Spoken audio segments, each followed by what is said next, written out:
नमो नमः।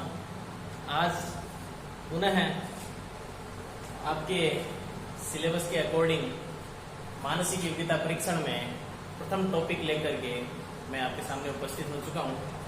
तो सभी बिल्कुल एकाग्रचित्त होकर के कॉपी पेन लेकर के फिर इन सवालों को मेरे साथ दोहराएंगे।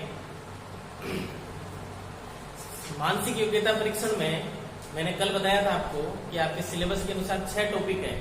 तो 6 टॉपिक के हम 15 टॉपिक डिवाइडेशन कर लेते हैं।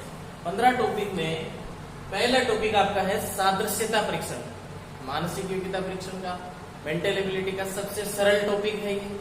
पहला टॉपिक सबसे सरल है, सरल से कठिन की ओर चलूंगा मैं, इसलिए पहला टॉपिक आपका ये सबसे सरल टॉपिक का सादृश्यता परीक्षण का 3 पार्ट होते हैं। सादृश्यता परीक्षण में कितने पार्ट होते हैं? 3। पहला है आपका शब्द सादृश्य, दूसरा है आपका संख्या सादृश्य और तीसरा है आपका आकृति सादृश्य।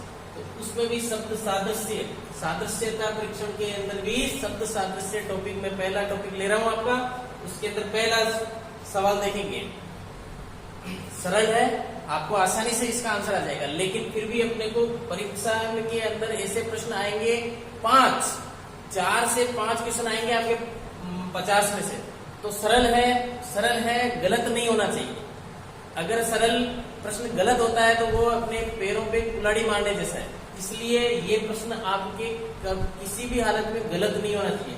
इसलिए इनको एक ही बार में समझ लो, बस इसके बाद एक बार समझ में आने के बाद इनका केवल अनवरत अपन अभ्यास ही करेंगे। जितना अभ्यास हो जाएगा उतना कर लेंगे, लेकिन एक बार इसका पैटर्न आप समझ लीजिए कि ये किस टाइप के प्रश्न हैं। तो पहला प्रश्न है वृत्त अनुपात परिधि समानुपात वर्ग अनुपात क्वेश्चन मार्क। अब ये है वृत्त अनुपात परिधि। अब इसके अंदर अपन अनुपात समानुपात देख रहे हैं। अपन ने 10वीं तक गणित पढ़ी है तो उसके अंदर अपन ने देखा है कि अनुपात समानुपात वाले प्रश्न आते हैं, लेकिन यहाँ पर गणित का कोई रोल ही नहीं है। अपन देखेंगे ये मेंटल एबिलिटी है, ये आपकी मानसिक योग्यता का आकलन किया जा रहा है यहाँ पर कि ये अनुपात का मतलब क्या है। तो यही अपने को यहाँ पे समझना है कि पहले का जो दूसरे से संबंध है। मेन बात इस लाइन को अच्छी तरह से समझ लीजिए कि पहले का जो दूसरे से संबंध है वही तीसरे का चौथे से होना चाहिए। ये अगर अपने समझ में आ गया तो अपन इन क्वेश्चंस को अच्छी तरह से कर पाएंगे। तो अब इसको वापस एक बार मैं उस लाइन को वापस बोलूंगा, आप भी चाहे तो बोले एक बार। वृत्त का परिधि से जो संबंध है, अर्थात पहले का जो दूसरे से संबंध है वही संबंध तीसरे का चौथे से होगा। तो देखेंगे वृत्त का परिधि से क्या संबंध है। वृत्त का परिधि से क्या संबंध है भाई? वृत्त ये है, वृत्त है, और इसका परिधि मतलब इसके चारों तरफ की जो दूरी है वो इसकी परिधि कहलाती है। तो अपन वर्ग की आकृति अपन जानते हैं। तो ये जो चारों तरफ की जो दूरी है इसे क्या कहते हैं? क्षेत्रफल कहते हैं क्या? नहीं कहते हैं। क्षेत्रफल तो इसके द्वारा घेरा गया क्षेत्र कहलाता है। कोण भी इसका एक कोण हो जाता है। विकर्ण इसका बिल्कुल बीच में होता है। तो इसका आंसर आपका क्या होना चाहिए? परिमाप, क्योंकि ये चारों तरफ की जो दूरी है, चारों भुजाओं का जो योग है वो क्या कहलाएगा? परिमाप कहलाएगा। तो देखो कितना सरल है, केवल अपने को समझना है। इसको कोई ज्यादा वहां पर पेन वेन नहीं चलाना। आपके 600 क्वेश्चन आएंगे। 600 क्वेश्चन का मैं अगर अपन भाग देते हैं 180 मिनट का भाग देंगे ना तो 55 सेकंड मिलते हैं। 55 सेकंड में आपको एक क्वेश्चन करना होगा।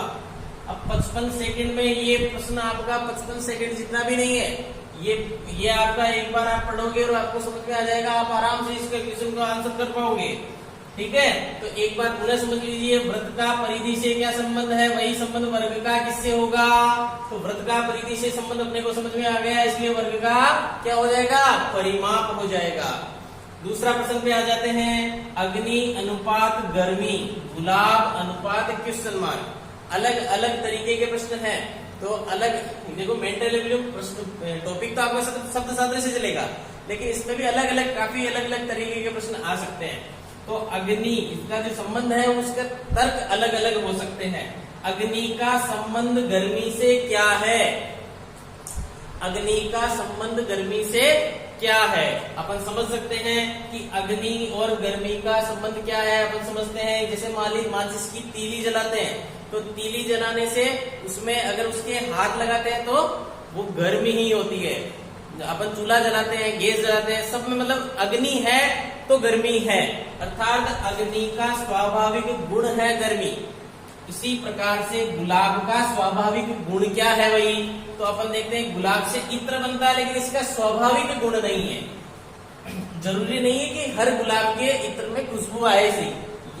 गुलाब में कांटे होते हैं, लेकिन इसका स्वाभाविक गुण नहीं है। पंखुड़ियां जो है इसका स्वाभाविक गुण नहीं है, वो तो इसका भाग है। अपन सुगंध लेंगे, गुलाब का स्वाभाविक गुण क्या हो जाएगा, सुगंध हो जाएगा। अपन खुशबू भी कह सकते हैं। तो गुलाब का स्वाभाविक गुण क्या है, सुगंध है। इसलिए इसका आंसर क्या हो जाएगा आपका डी, और इसका आंसर क्या हो जाएगा आपका सी। लास्ट तीसरा प्रश्न और देखते हैं कि देश का राष्ट्रपति से क्या संबंध है। देश का राष्ट्रपति से क्या संबंध है, देश का राष्ट्रपति से क्या संबंध है। देश का प्रथम नागरिक राष्ट्रपति होता है, तो राज्य का प्रथम नागरिक कौन होता है। अपन देख सकते हैं देश का राष्ट्रपति से क्या संबंध है, राज्य का उससे देश का राष्ट्रपति से जो संबंध होगा वही राज्य का किससे होगा। तो अपन देखेंगे विधायक भी राज्य में होते हैं, सांसद भी राज्य में होते हैं, मुख्यमंत्री भी होते हैं, लेकिन राजस्थान या राज्य का प्रथम नागरिक कौन होता है, राज्यपाल होता है। इसलिए इसका आंसर क्या हो जाएगा ए। कहने का मतलब ये टॉपिक तो बहुत सरल है, लेकिन इस टाइप के आपके 5 प्रश्न आने वाले, 4 से 5 प्रश्न आने वाले, बस इसको समझने का आपका तरीका है ना, वो एक बिल्कुल परफेक्ट हो जाए, ताकि ये प्रश्न आपके गलत नहीं हो। इसलिए बाकी जो आपकी पूरा जो सिलेबस होगा कम से कम 25, 30, 40 क्वेश्चन में इसमें कराऊंगा आपको, वो उसके लिए अलग से वीडियो बनेगा, अलग से बन रहा है वीडियो, आप उसमें और देखिएगा। चलो इस तरह से आप इस टॉपिक के जो शब्द सादृश्य के प्रश्नों को हल करने की कोशिश करना। धन्यवाद।